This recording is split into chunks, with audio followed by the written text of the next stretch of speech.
Hello and welcome back to my second video all about language. In my last video we talked about how language is created, but now we're going to talk about how it is abused. As always, this material is adapted from Corey Floyd's Interpersonal Communication, Chapter 5. Floyd outlines several abuses of language. The first is humor. What? How can humor be abused? Oh, wow. This is a tough one. I think it comes down to the intention behind humor. I mean, there are always jokes out there that are going to offend someone. But as Floyd points out, humor is funny because it's a violation of expectations. When the purpose of humor is to point out something really horrible in our world, I think it can be valuable. It can push our comfort levels, but it can also point out how kind of bad things are sometimes. But humor can also be used to hurt people.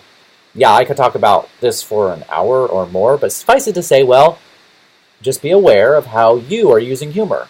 And if somebody is offended by it, apologize, assuming you weren't trying to offend them, and engage in a conversation. The next abuse of language is called euphemism. It's another tricky one.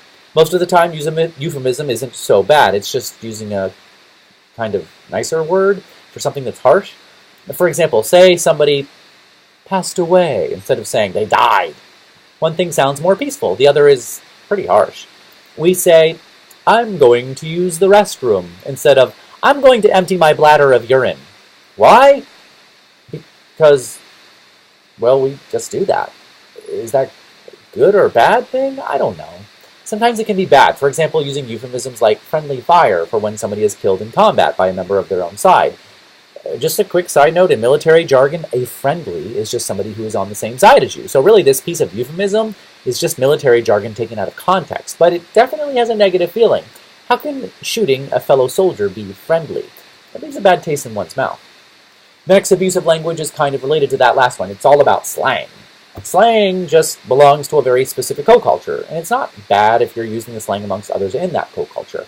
It only becomes a problem when you start using that slang in front of others. They may not understand and feel left out of the conversation, or it could be misinterpreted. As I mentioned earlier, when the military slang of friendly is seen as something other than what it means to members of the military. So, those first three types of abuse are fairly ambiguous. Sometimes they're an abuse, and sometimes they're not.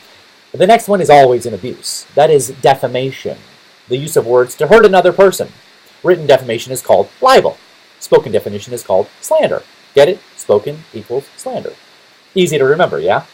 To be clear, defamation is aimed at an individual person, and sometimes defamation is illegal. If the other person can prove that you knew, that what you were saying was false. But even if the information is true, and you share the information in order to hurt somebody, that would still be considered defamation, even if it's not illegal, if you try to hurt somebody by telling others something about them. It's just not nice. The fifth type of language abuse is called profanity.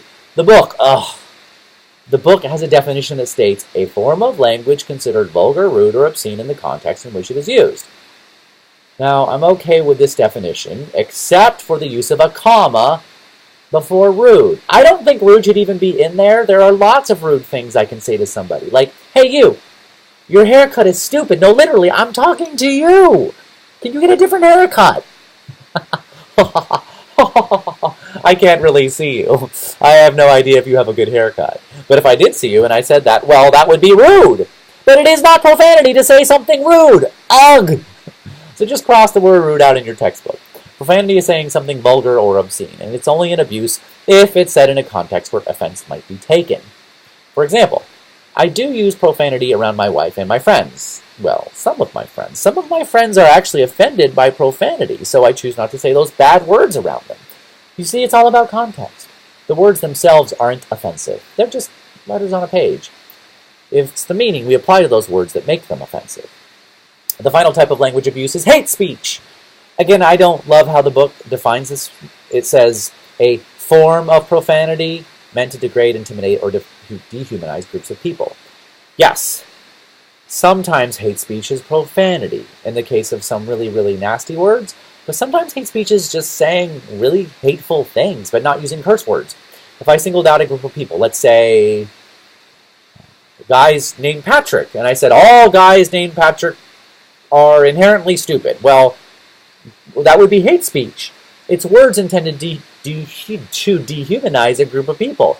People named Patrick. Besides, I don't think I'm that stupid. One final note. What is the difference between hate speech and defamation? Ah, I'm glad you asked. First, hate speech is legal. And defamation, if it is not true, is illegal. And the reason for that is because hate speech is aimed at a group of people, not just at individuals. When you target a group, you can say whatever you want to say, and the First Amendment protects you if you're in the United States. But if you say something about an individual, and it can be proven that you knew what you were saying wasn't true, you can be sued and lose a lot of money. We'll talk more about hate speech in the coming discussion this week. It's not a fun topic, but it's important to discuss. Okay, those are the 6 types of abuses of language. So go forth and, well, abuse language less, okay? Okay. Have a great rest of your week.